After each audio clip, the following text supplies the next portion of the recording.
Hello, so in this video I want to talk about types of stability, and more specifically types of stability around equilibrium points. Okay, so just a reminder, we've got systems of equations, so we've got dx by dt or dy by dt, which is basically our variables differentiated with respect to time, so showing how our variables change over time, and we've combined them into this one equation. And by the way, I've performed my transformation to make my equilibrium points at the origin. So I've performed my transformation x tilde, which if you remember is our points x. All of our points x moved or shifted, translated basically, by our amount, and that amount is the equilibrium points. Okay, so this is our transformation. Now, just for convenience, I've dropped the tildes. Okay, so yeah, these are actually x tildes, but I've dropped the tildes, basically just saying I'm at the equilibrium point. I'm considering my stationary points, my equilibrium points at the equilibrium point. Okay, well let's look at this. Let's look at this matrix then. All right. So this matrix A, which is our coefficient matrix, so A, B, C, and D, and they come from. Actually, I'll just write the equations out just to see where they come from. Okay, so these are the equations which are combined in this dx by dt over here. So we've got how x changes over time, given by ax plus by. There may be a constant on the end, but remember we're considering it at the equilibrium point, so basically we can just get rid of these constants. Okay, and likewise for dy by dt, we've got cx plus dy, and I've just combined these coefficients into one nice little matrix. Okay. Well, what we can do from there is we can take the eigenvalues of this matrix. Okay, so if we take the eigenvalues of this matrix, what we basically need to consider is the determinant of a minus lambda I. Okay, and we set that equal to 0. So in other words, we get the equation out. I'm just going to show you the equation which we get out. We get lambda squared minus a plus d, loss of lambda plus ad minus bc. And I've shown you how this comes out in another video. Okay, but just to kind of remind you, and if you remember, for simplicity, we call P, this bit in here, A plus D, it's basically the leading diagonal added together. We call that the trace of the matrix. So let's just call that P, lambda, and we call this Q here. This is basically the determinant of this matrix, right? A, B, AD, so this diagonal multiplied together, minus this diagonal multiplied together. So we call that Q. And we set that equal to 0. Okay, so this is basically the quadratic that we need to consider to get our eigenvalues out. And if we consider this this quadratic, we'll get eigenvalues out. And because it's 2 dimensions, we'll usually get we will get two eigenvalues out. So eigenvalue 1 and 2, and then from these eigenvalues we can get eigenvectors u1 and u2. Okay, so these are the eigenvectors corresponding to these eigenvalues. Okay, you with me so far? So now what we need to consider is different types of situations that we can have. Okay, and those different types of situations will determine the kind of stability at our equilibrium point. So I'm going to be drawing diagrams. I'm going to hopefully be explaining it quite nicely as well, and hopefully you're going to follow. Okay, so the first case we need to consider is this thing called a proper node. All right, and this is the case where we've got our eigenvalues, lambda 1 and lambda 2. They're both real. Okay, they're both real, and they're also both the same sign. Okay, so they're both real just basically means that the discriminant, so there's two distinct eigenvalues, so the discriminant, which is, what is it, it's going to be p squared minus 4q, yeah, it's b squared minus 4ac, so it's 4q, and that's going to be real, so it's going to be greater than 0, okay, so that's not 4, that's p squared. P squared minus 4q, and that will give us our real part. All right, and what we're now considering is that they're the same sign. So in other words, they're either both positive or they're both negative. Okay, so we've got two eigenvalues, either they're both positive or they're both negative. Okay, now we're considering the case when they're distinct, so they're not the same. So in other words, one eigenvalue will be bigger than the other eigenvalue. Okay, they're both the same sign, but they're not exactly the same value. So one value will be bigger than the other. Okay, so let's just say that we found our eigenvalues. Let's just say that lambda 1 is the one that's bigger. So in other words, lambda 1 is bigger than lambda 2. Okay, so in this case, we need to consider the general, our general equation. General solution. So the solution which when we basically find the solution of this, so we put it back into our original, in our coordinate system involving our original variables. So in this case, it's x and y. So when we basically draw what happens in this coordinate system, in this Cartesian coordinate system, xy plane is what I'm trying to say. This will be described as a solution. So what's going to happen? Okay, so we're looking for a solution of the form, and like all things in ODEs, I can kind of show you the solution should work, but I can't show you where the solution comes from. Okay, in order to do that, I need really quite difficult mathematics involving game theory and all sorts of postgraduate mathematics that we're not going to cover in the space of a course.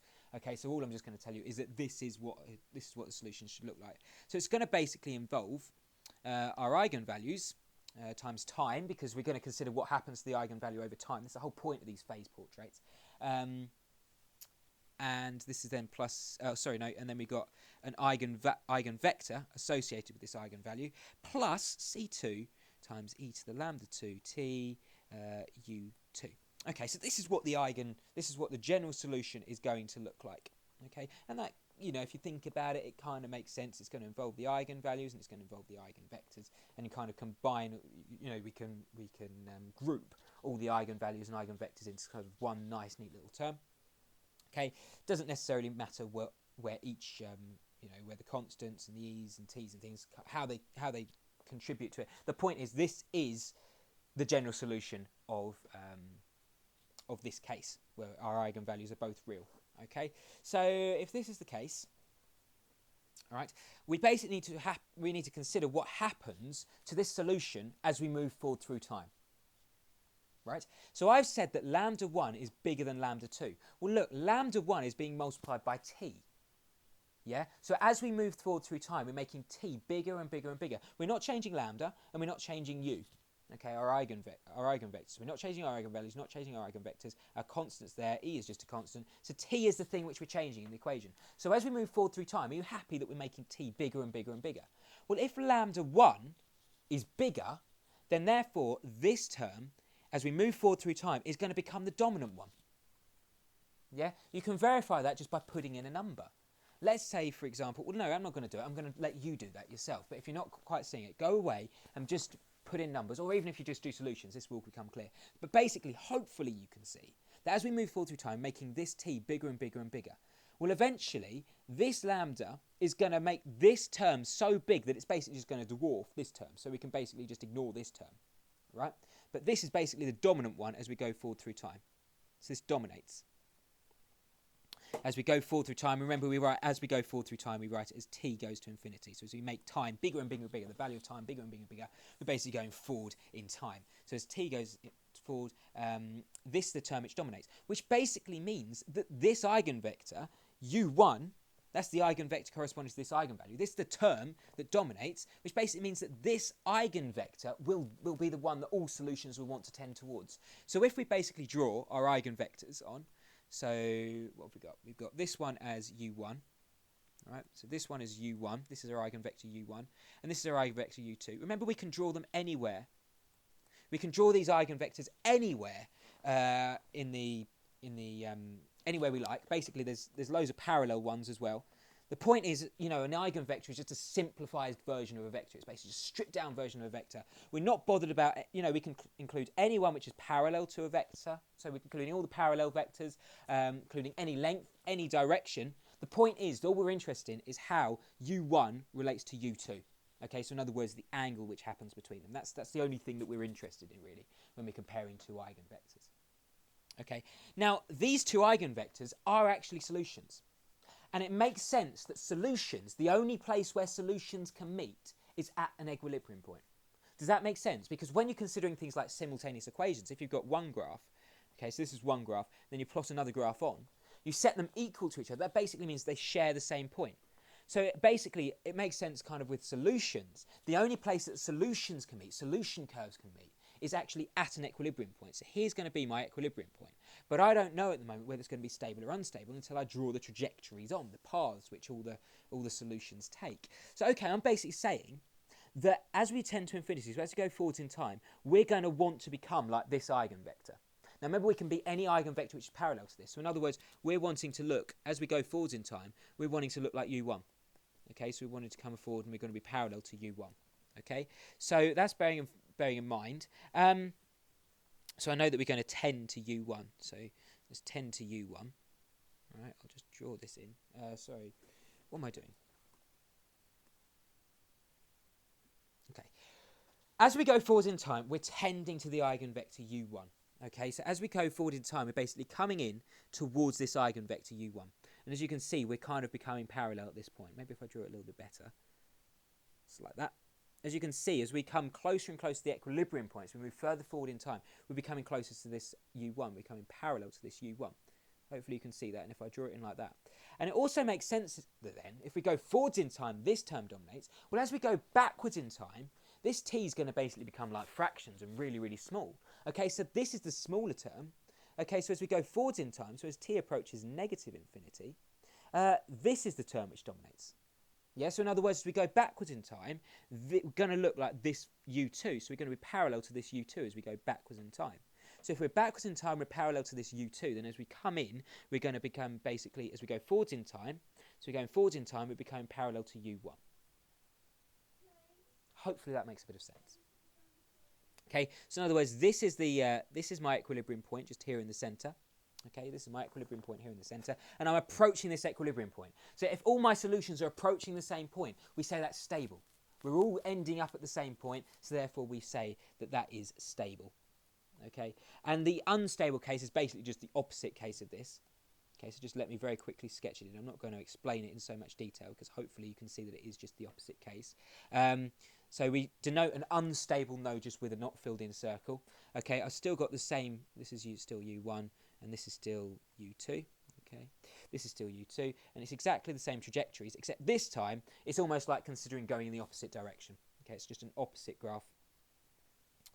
So yeah, we're basically moving away from the equilibrium point, so therefore we say that that is unstable. So we say that's unstable. And that is an example of a proper node. All right, now let's consider a different case. Now let's consider the case of a saddle.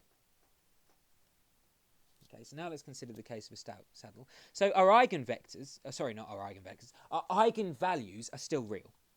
Okay, so we've still got this case on. The discriminant still greater than 0. So the discriminant, which is equal to p squared minus 4q, that's still greater than 0. Okay, so that means that's still real. But this time, whereas before we were considering the same sign and we got this thing going on, now we're going to consider them as different signs. So different signs. So in other words, one eigenvector is going to be, sorry, one eigenvector. I keep saying eigenvectors, eigenvalues. One eigenvalue is going to be positive. One eigenvalue is going to be positive, and y eigenvalue is going to be negative. Okay, so I'm going to let lambda 1 be the positive one and lambda 2 be the negative one. Yeah, just because we're dealing in a general case now, so I'm just going to let lambda 1, it could be, as long as one of them's positive, one of them's negative, so I'm just going to let lambda 1 be positive and lambda 2 be negative. Okay, well it's because it's real, I've still got exactly the same solution, or yeah, general solution. It's still going to look like this. E to the 1 lambda 1t u1 plus the same thing for lambda 2. Lambda 2t u2. Okay, now it's exactly the same thing again. We're just going to consider what happens as we go forwards through time. So bearing in mind that one of them, lambda 1 is positive and lambda 2 is negative, as we go forwards in time, so as we go forwards in time, as t approaches infinity, if this one is positive, are you happy that this is where this is going to become the dominant one as we go forwards in time? So this is still going to become the dominant one. Yeah, because this value is positive. So as we go forwards and further forwards in time, this is going to become bigger and bigger and bigger, and this one's just going to basically go to 0. It's going to become irrelevant. Okay, but then if we consider the opposite case, so in other words, we go backwards in time. So in other words, where we've just come from, are you happy that as we go backwards in time, we're going to get a really, really small value for t here? Okay, which basically means a really small value. This one will become negligent, and this one's going to become the dominant one. Pen stop working. There we go. This one's going to become the dominant one as we go forwards in time.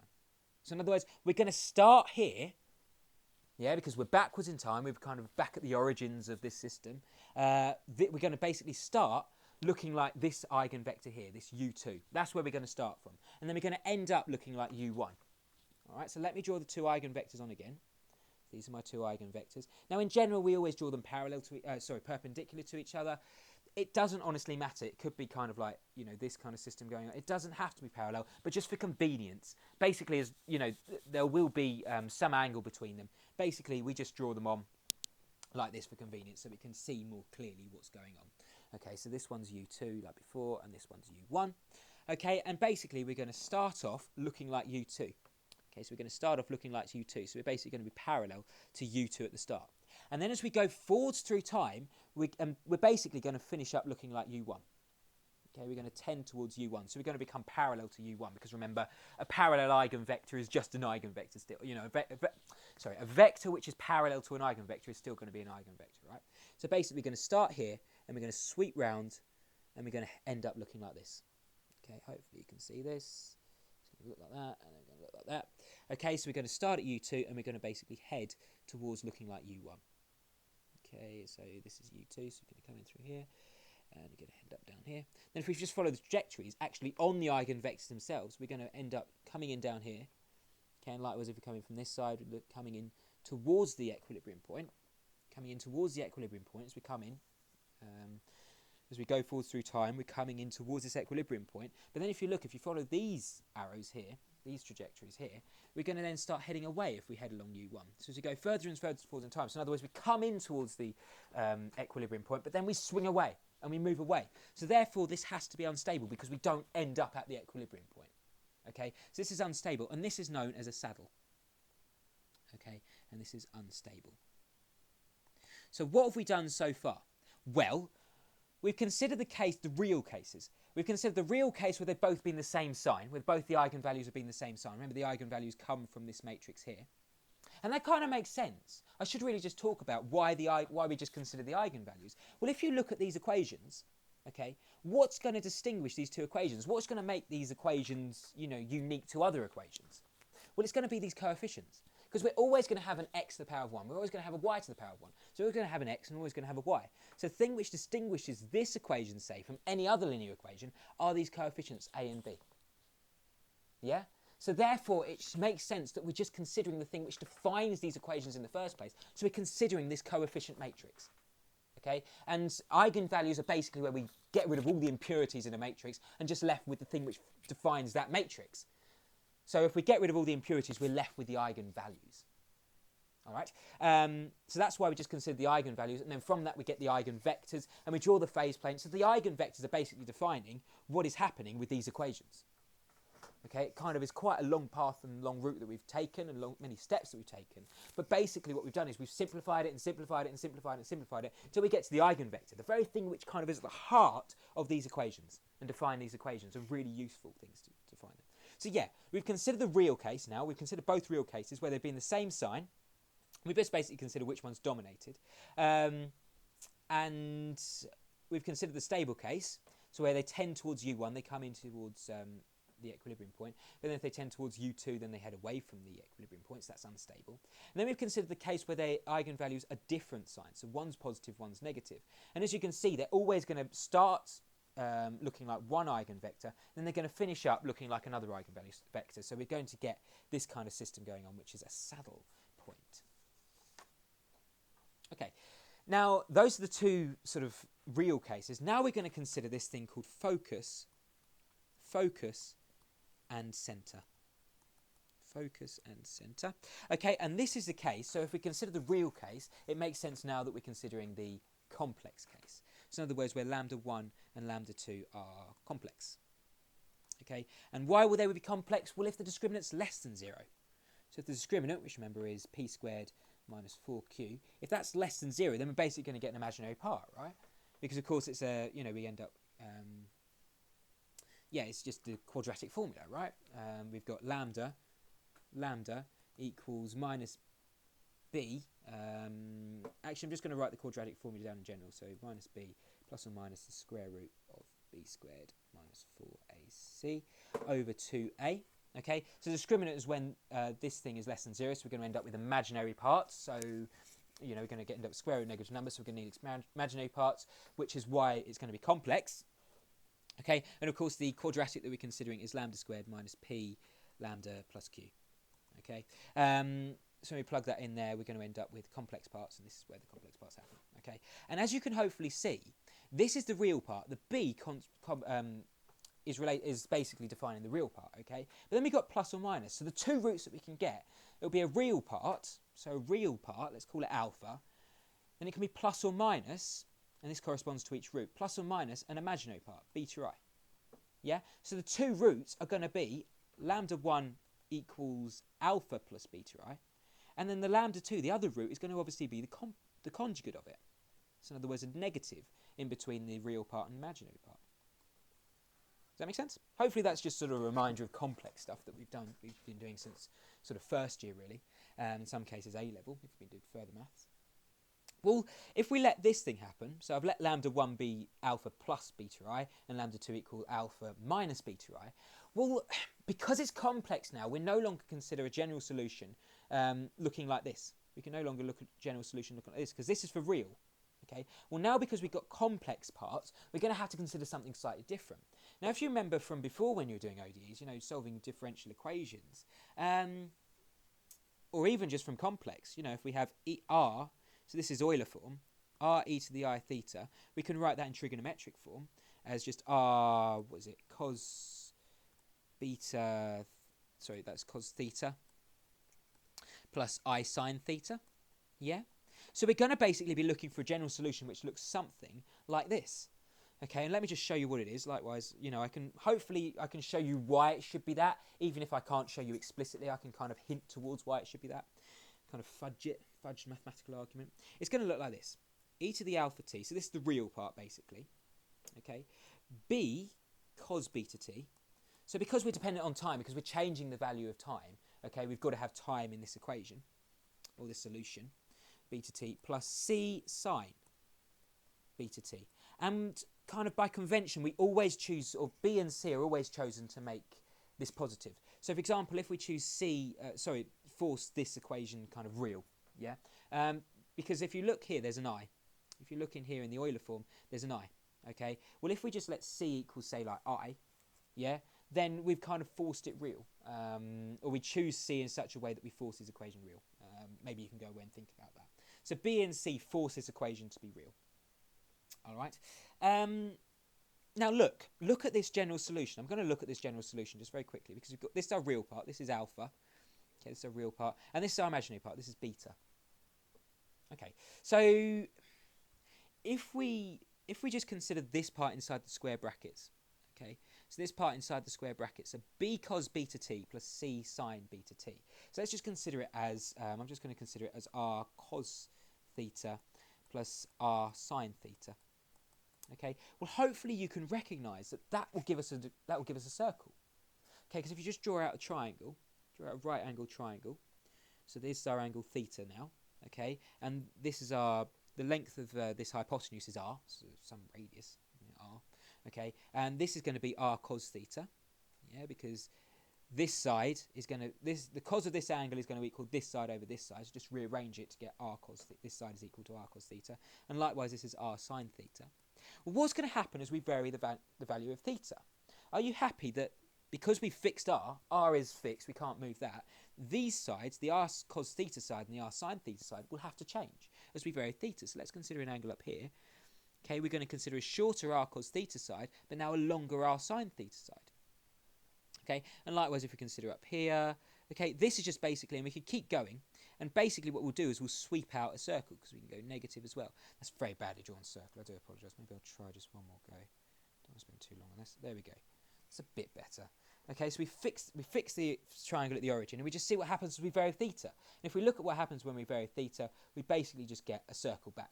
So this thing inside the brackets, okay, is essentially just this thing, kind of, you know, just simplified, except beta remains constant, and t is the thing which we're varying. So that's a bit like theta. That's the thing which we're varying. As we go forward through time, this angle, this argument, is the thing which we're varying.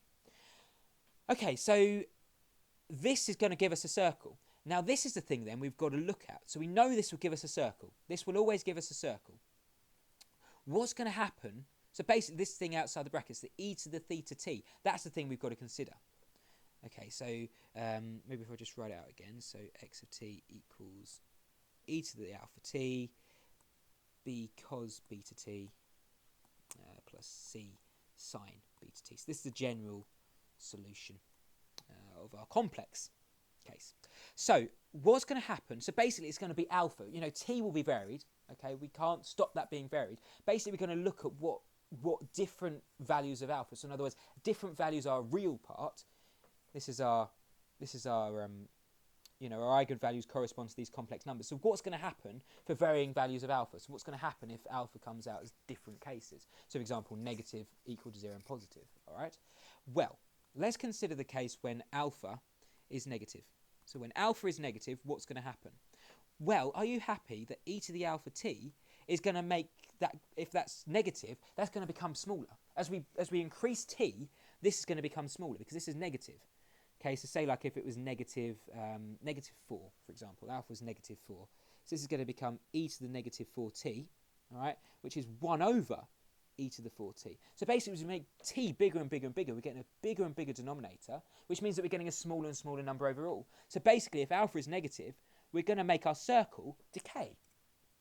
Okay, so we're going to make our circle decay. So we're going to start out here somewhere. So if we're going to start out here somewhere, maybe if I draw my Cartesian axis on so you've got some point of reference. So if we start out here somewhere, okay, and we're going to basically sweep out a circle, but alpha is going to make us decay over time. So in other words, we're still going to sweep out a circle, but it's going to become smaller and smaller and smaller over time. So basically we're going to spiral inwards, okay, towards our equilibrium point. Yeah? So when alpha is negative, we're going to get a spiral inwards, and we call this case stable. You happy that's stable? Because it's like an attractor. It's basically attracting all the trajectories and they're spiraling inwards towards our equilibrium point. Okay, so now what's going to happen if alpha is positive? Well, if alpha is positive, so we're considering e to the alpha t. Now let's consider if alpha was positive 4, say. So up here we consider it when it's negative 4. Now let's consider it when it's positive 4, so e to the 4t. All right, well, as we make t bigger and bigger and bigger, this number is going to become bigger and bigger and bigger. So in other words, alpha being positive is going to make our circle grow. Yeah? So again, we're going to draw on my circle. Okay? So we're going to start off with a circle. Okay? And then we're basically going to grow. We're going to spiral outwards. So the circle is going to grow with each varying value of t. So spiraling outwards, which means that we're spiraling away from the equilibrium point. So therefore, we're unstable. Yeah? Okay. And then what's going to happen if alpha is equal to 0? So alpha is equal to 0. Well, we've got e to the alpha t. So that's going to become, well, that's going to be equal to, that's going to be equal to e to the 0, which of course is just 1. So this is just going to be constant. So in other words, we're just going to end up with a cos beta t, or x of t, is going to be equal to sorry, that's not a, that's b, isn't it? B cos beta t, c sine beta t. That's just the equation of a circle. So basically, when alpha is equal to 0, we're just going to end up with a circle. So here's our equilibrium point in the middle. Okay, well, this is kind of a degenerate case, because a degenerate case, we're going to come on to degenerate case in the next video, but degenerate case is basically, so we just basically go around a circle. A degenerate case is basically where we neither go towards or we come away from it, So it kind of doesn't go towards the equilibrium point, but it doesn't come away from it either. It just kind of stays where it is, and this is a circle. So this is a degenerate case, okay? So this is known as foci, the spiral case is known as foci, and the degenerate case is the circle.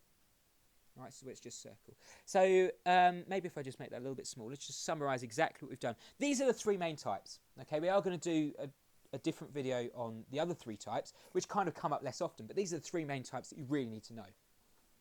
So basically, if we do our eigenvalues from our coefficient matrix, if our eigenvalues are real and they're the same sign, then we're going to get this thing going on.